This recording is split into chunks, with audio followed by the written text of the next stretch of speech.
All right, let's talk about some breaking San Francisco 49ers news because the coaching staff continues to take shape, and another interesting move just came down that has a lot of people around the league talking. The 49ers have officially added Matt Eberflus to the coaching staff as the assistant head coach of the defense, and if that name sounds familiar to you, it's because he's been around the NFL for a long time, and he's held some pretty big jobs. Now, before we dive into what this move means, for the Niners, I want to ask you something right away because this is going to be today's poll question, and I want to see where the faithful stand on this one.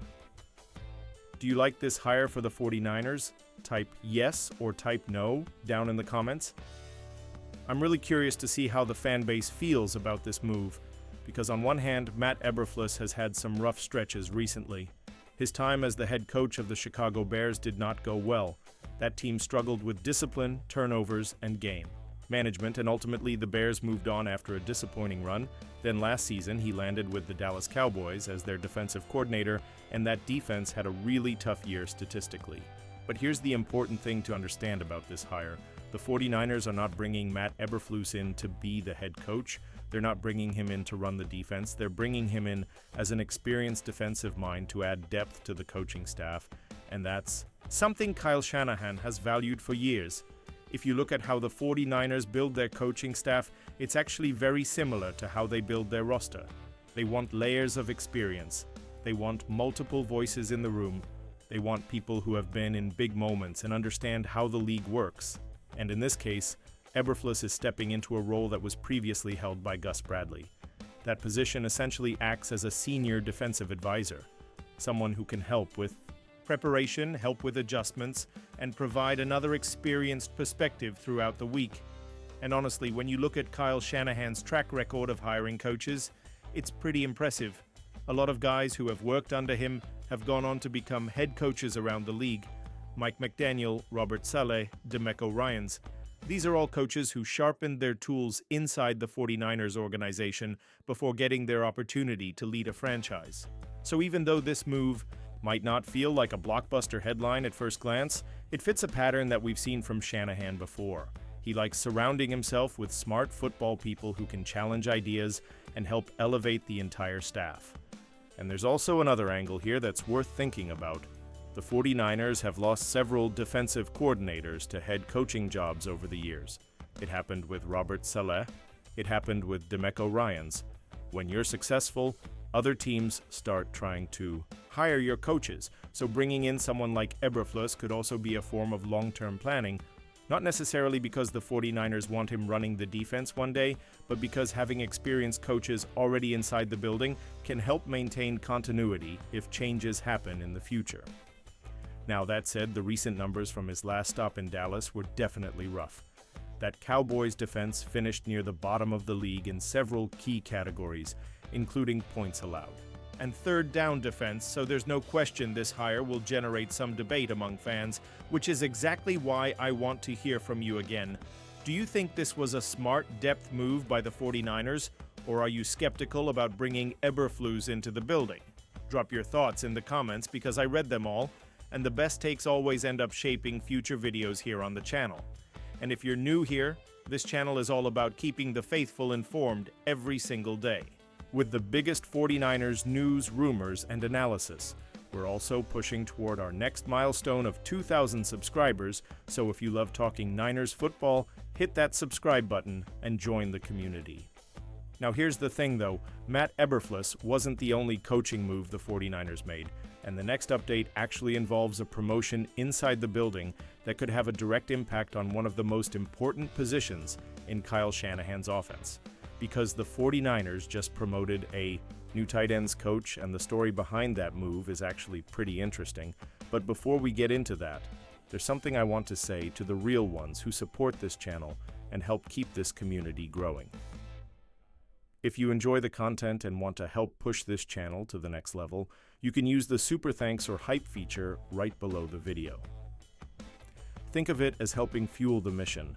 Every bit of support goes right back into improving the channel, upgrading production, and bringing you even better coverage of the team we all love.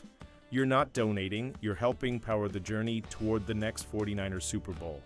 And if you've already supported the channel in that way, Just know it means a lot, and you're a huge part of this community. All right, now let's talk about the next coaching move, because the 49ers quietly promoted someone inside the organization, and this one could matter a lot for the development of the offense moving forward. The interesting thing about the 49ers coaching staff is that sometimes the moves that don't generate the biggest headlines end up having the most impact inside the building. And that brings us to the next update, because the Niners have officially promoted Cameron Clemens to become the team's new tight ends coach. Now, if you're a diehard fan who follows the roster closely, that name might sound a little familiar. But for a lot of fans, this might be the first time you're really hearing about him. And honestly, that's pretty normal, because Clemens has been doing the kind of behind-the-scenes work that often goes unnoticed by the public. For the last couple of seasons, he's been serving as the 49ers assistant offensive line coach. That means he's been working closely with one of the most important position groups on the entire roster, learning the system, studying the scheme, and developing relationships with the players inside the locker room. Before that, he actually spent 3 seasons with the Raiders as an assistant offensive line coach, continuing to build his experience in the NFL coaching ranks. And if you go back even further, his first step into the league came through the Bill Walsh Diversity Coaching Fellowship with the New England Patriots. And if you know anything about the history of football in San Francisco, that detail alone should stand out to you. The Bill Walsh Fellowship has been one of the most influential coaching development programs in the league for decades. It has helped launch the careers of countless coaches who eventually worked their way up to major roles across the NFL. So Clemens has essentially followed a classic path. Start as a young assistant, learn under experienced coaches, spend time in multiple organizations, and gradually take on more responsibility. Now he gets a chance to run his own position group, and when you talk about the tight end position in Kyle Shanahan's offense, that job carries a lot of importance. This system asks tight ends to do everything. They need to block in the run game, they need to protect the edge, they need to run precise routes, and they need to create mismatches in the passing game. That's a lot to put on one position group, but the good news for the 49ers is that they've built one of the best tight end development pipelines in the entire NFL. Obviously, it starts with George Kittle. Kittle has become one of the most complete tight ends the league has ever seen. He can dominate as a receiver, he can drive defenders off the ball as a blocker, and he brings an energy that fuels the entire offense. But what's impressive about the 49ers is that the development hasn't stopped with just one star player. Over the last few seasons, they've consistently found ways to develop depth at the position. Players who can step in, contribute to the scheme, and keep the offense functioning even when injuries happen. That's where Clemens now steps into the picture. His background coaching offensive linemen could actually be a big advantage when working with tight ends, because so much of the position revolves around blocking technique and leverage in the run game. And if there's one thing we know about Shanahan offenses, it's that the run game is the engine that makes everything else work. The outside zone system depends on precise timing and disciplined blocking across the entire line of scrimmage. Tight ends are a huge part of making that happen, so bringing in someone with a strong offensive line background to coach that group could actually make a lot of sense, but I want to hear what you think about this one. Do you think the 49ers have the best tight end development system in the NFL? Seriously, think about it for a second. When you look at the way this team develops talent at that position, it's pretty impressive. Let me know your answer down in the comments, because this is one of those conversations that Niners fans love to debate. And while Clemens' promotion is definitely interesting, it's not the only coaching addition the team has made, because the 49ers also brought in a veteran coach with decades of NFL experience, someone who has seen just about everything this league can throw at you. And his connection to the organization actually goes back a lot further than you might realize. That's coming up next, because the 49ers have officially added a new defensive backs coach who has a long history in the NFL, and even a surprising link to John Lynch. But before we dive into that story, if you're enjoying the breakdown and you want to stay updated on every move the 49ers make sure you subscribe to the channel and turn on notifications. This community is growing fast, and we're pushing toward that goal of 2,000 subscribers. Every new member of the faithful helps this channel grow, and it means we can keep bringing you more daily coverage of the team we all care about. Alright, now let's talk about the next coaching addition, because this one brings a serious amount of experience to the 49ers defensive staff. Another move that flew a little under the radar, but could end up being very important for the defense, is the addition of Jerry Gray as the 49ers defensive backs coach. And this is one of those hires where the experience alone immediately jumps off the page. Jerry Gray has been around the NFL for decades. We're talking about someone who has seen the league from just about every possible angle. Before he ever became a coach, he was an outstanding player himself. Gray was an All-American at the University of Texas and went on to have an excellent career in the NFL as a defensive back. He was a 4-time Pro Bowler, a 2-time second-team All-Pro, and at one point he even won the Pro Bowl MVP back when that game still meant something to players and fans. But the connection that makes this story really interesting for the 49ers actually goes back to the early 1990s. Jerry Gray and John Lynch were once teammates with the Tampa Bay Buccaneers.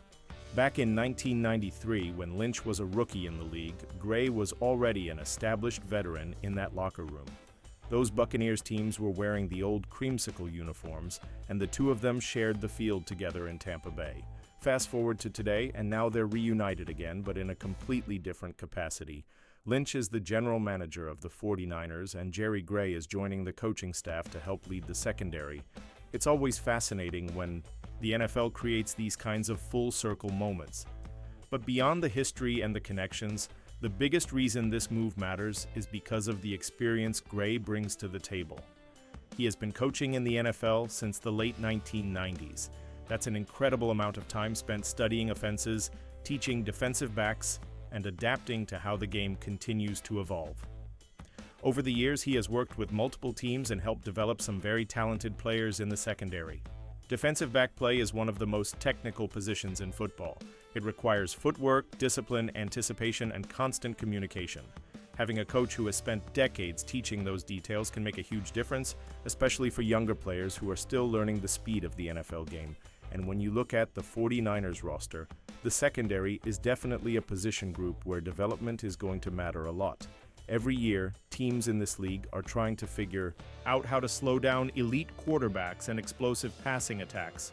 The difference between a good defense and a championship-level defense often comes down to how well your defensive backs hold up in coverage. So bringing in someone with Jerry Gray's background is another example of the 49ers investing in coaching depth, and that theme really runs through all the moves we talked about today. Adding Matt Eberflus gives the defensive staff another experienced voice. Promoting Cameron Clemens keeps continuity inside the offensive system while giving a young coach a chance to grow, and bringing in Jerry Gray adds decades of knowledge to the secondary room. These might not be the kinds of headlines that dominate national sports shows, but inside an NFL building, these moves matter. Championship teams are built not just with great players, but with great coaching staffs that can teach, adjust, and develop talent year after year. And if the 49ers are going to stay in the Super Bowl, conversation moving forward, building a deep and experienced coaching staff is a huge part of that equation. Now, I want to hear from you one more time before we wrap this up. Which of these coaching moves do you think will have the biggest impact for the 49ers? Is it the addition of Matt Eberflus to the defensive staff, the promotion of Cameron Clemens to tight ends coach, or the arrival of Jerry Gray to lead the defensive backs? Drop your answer down in the comments. I love seeing the debates that happen in this community because Niners fans always bring strong opinions and great football knowledge, and if you made it this far into the video, that tells me you're a real one. So take one quick second and make sure you're subscribed to the channel. We're on the road to 2,000 subscribers, and every single new member of the faithful helps this community grow. This is the place where we break down the biggest 49ers news, rumors, and updates all year long, not just during the season. Before we go, one last reminder for the loyal supporters of this channel. If you want to help this community grow even faster, you can use the Super Thanks or Hype feature below the video. That support helps upgrade production, improve coverage, and bring even more content to the faithful as we follow this team on the journey toward the next Super Bowl. It's not a donation, it's fuel for the mission. And trust me, the offseason is just getting started. Free agency is right around the corner. Roster moves are coming, and there's going to be plenty more 49ers news to break down very soon. So stay locked in, stay subscribed, and I'll see you in the next one.